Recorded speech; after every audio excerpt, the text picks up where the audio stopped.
ஹாய்ங்க. இந்த வீடியோவில் எதை பற்றி பார்க்க போகிறோம் அப்படின்னா, ஈவினிங் வந்துட்டு ஒரு 4 to ஒரு 6 வந்துட்டு என்னோட ஈவினிங் ரொட்டீன் எப்படி இருக்கும் அப்படிங்கிறது தான் வந்துட்டு நான் உங்களோட ஷேர் பண்ணுறேன். ஃபஸ்ட்டு ஒரு 4 போல் வந்துட்டு ஹாலை தான் க்ளீன் பண்ணுவேன். தம்பி வந்து ஒரு 2:30 to 3 வந்துட்டு தூங்க வச்சிருவேன். ஸோ அவன் வந்து ஒரு 6 இல்லைன்னா ஒரு 5:30 5 போல் வந்துட்டு எழுந்திரிச்சிருவான். ஸோ அதுக்குள்ளே வந்துட்டு என்னோட இந்த இடையில இருக்கிற வேலைகள் எல்லாத்தையுமே வந்துட்டு கம்ப்ளீட் பண்ணிடுவேன். அதுக்கப்புறமா கிச்சனை க்ளீன் பண்ணுவேன்.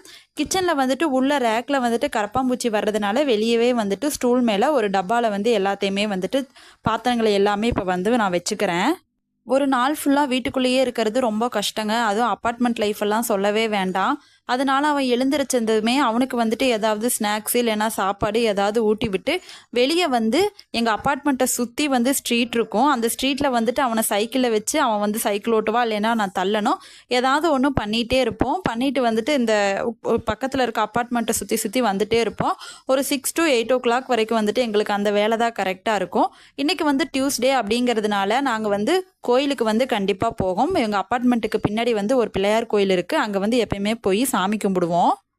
நம்ம வீடு காடு தோட்டம் அந்த மாதிரி தனியாக இருந்தது அப்படின்னா நம்ம குழந்தைங்களும் வந்துட்டு நல்லா விளையாடுவாங்க. அங்கே வந்து ரொம்ப ஸ்பேசஸாகவும் இருக்கும் இடம். ஆனால் அப்பார்ட்மெண்ட் லைஃப் வந்து அப்படி கிடையாதுங்க. நம்ம வந்துட்டு கொஞ்சம் நேரத்துக்கு அப்புறம் நம்மளாலேயே உள்ளே இருக்க முடியாது. ரொம்ப போர் அடிக்கும். என்ன பண்ணுறது அப்படின்னே சுத்தமாக தெரியாது. ஸோ அதனால் வந்துட்டு நாங்கள் வந்து சொந்த ஊர் வந்து காடு தான், காட்டுக்குள்ளே தான் வீடு இருக்குது. ஸோ அந்த மாதிரி ஒரு அட்மாஸ்பியரில் இருந்துட்டு நம்ம இங்கே வந்தோம் அப்படின்னா இது செட் ஆகிறதுக்கே வந்துட்டு எங்களுக்கு கொஞ்சம் டைம் எடுக்கும்.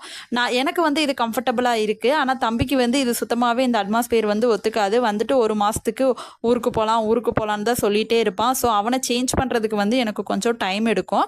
பட் அவன் வந்து இப்போ பரவாயில்ல. ஸ்கூல் போக ஆரம்பித்ததுலேருந்து அவனுக்குமே வந்து போர் அடிக்கிறது இல்லை. ஏன்னா ஸ்கூலுக்கு போகிறான், ஃப்ரெண்ட்ஸை பார்க்குறான். அந்த மாதிரி இருக்கிறதுனால அவனும் வந்துட்டு கரெக்டாக மேனேஜ் பண்ணிக்கிறேன் நானும். செவ்வாய்க்கிழமை அப்படிங்கிறதுனால வீட்லேயுமே வந்துட்டு எல்லாமே பல சாமி ஃபோட்டோவில் இருக்க பழைய பூவு அது இது எல்லாத்தையுமே க்ளீன் பண்ணிவிட்டு நீட்டாக விளக்கேற்றிடுவேன். ஸோ செவ்வாய் வெள்ளி முடிஞ்சால் சனிக்கிழமையும் வந்து வீட்டுக்கு வெளியே வந்து தீபம் போடுவேன். ஸோ எப்போவுமே வந்துட்டு வெளியே வந்து தீபம் ஏற்றிட்டு உள்ளே வந்து வீட்டுக்குள்ளே தீபம் போட்டுருவேன். ஸோ அந்த வேலைகளையும் வந்துட்டு தம்பி வந்து தூங்கிட்டு இருந்தான். சரி அதுக்குள்ளே நம்மளும் 6 மணி ஆயிடுச்சு தீபம் போட்டுடலாம் அப்படின்னு சொல்லிட்டு தீபமும் போட வந்து ஆரம்பிச்சிட்டேன். ஸோ சாமி வேலைகள் எல்லாமே முடிச்சதுக்கப்புறம் திருப்தியாக சாமியும் கும்பிட்டுட்டேன்.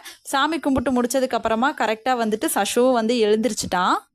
அவன் எந்திரிச்சான் அப்படின்னா அவனுக்கு எப்போவுமே வந்துட்டு ஸ்நாக்ஸ் தாங்க பண்ணி கொடுப்பேன். சாப்பாடு புளிக்குழம்பு அந்த மாதிரி வச்சேன்னா கண்டிப்பாக வந்துட்டு சாப்பாடு புளிக்குழம்பு இருந்தது அப்படின்னா அதவே வந்து ஊட்டி விட்டுருவேன். டெய்லியுமே வந்துட்டு ஈவினிங் வந்து ஸ்நாக்ஸ் செஞ்சு தருவேன் அப்படின்னு சொல்ல முடியாது. ஏதாவது ஒரு சில நாட்களில் வந்து புளிக்குழம்பு இருந்ததுன்னா அது கூட தோசையோ இல்லைன்னா அவன் சாப்பாடு கேட்டானா சாப்பாட்டையும் வச்சு வந்து ஊட்டி விட்டுருவேன். அண்டு வந்துட்டு இந்த மாதிரி சாமி ஃபோட்டோலேருந்து எடுக்கிற பூவை எல்லாமே தயவு செஞ்சு குப்பை தொட்டியில் போட வேண்டாம். இந்த மாதிரி செடிகளில் போடலாம். இல்லைன்னா நிறைய பேர் வீட்டில் சாம்பிராணி எல்லாம் பண்ணுறாங்க. நானும் ஒரு டைம் ட்ரை பண்ணேன். பட் அவ்வளோ பர்ஃபெக்டாக வந்துட்டு எனக்கு அது வரல. அதனால் நான் வந்துட்டு செடியில் வந்து பூவை வந்து போட்டுருவேன். அப்பார்ட்மெண்ட்டில் நாங்கள் இருக்கிற ஃப்ளோர் பார்த்திங்கன்னா வந்துட்டு 4வது மாடி. ஸோ அங்கேருந்து மேலே ஏறி மறுபடியும் 4வது மாடியிலேருந்து கிரவுண்ட் ஃப்ளோர் போகிறதுக்கே எங்களுக்கு மிகப்பெரிய டாஸ்க்காக தான் இருக்கும். ஒரு நாளைக்கு குறைஞ்சது தம்பியை ஸ்கூலுக்கு கூட்டிகிட்டு போகிறப்போ ஒரு டைமு, மறுபடியும் அவனை கூட்டிகிட்டு வர்றதுக்கு ஒரு டைமு, மறுபடியும் ஈவினிங் விளையாட போகிறப்போ ஒரு டைமு, மறுபடியும் 3 டைமு, மறுபடியும் ஏறுறதுக்கு 3 டைமு, 6 டைம் வந்துட்டு நாங்கள் எல்லாருமே வந்து ஏறி இறங்கிடுவோம். இதோட இந்த விலாகை வந்து நான் கம்ப்ளீட் பண்ணிக்கிறேன். என்னோடய வீடியோ பிடிச்சிருந்தது அப்படின்னா மறக்காமல் என்னோடய சேனலை சப்ஸ்கிரைப் பண்ணுங்கள்.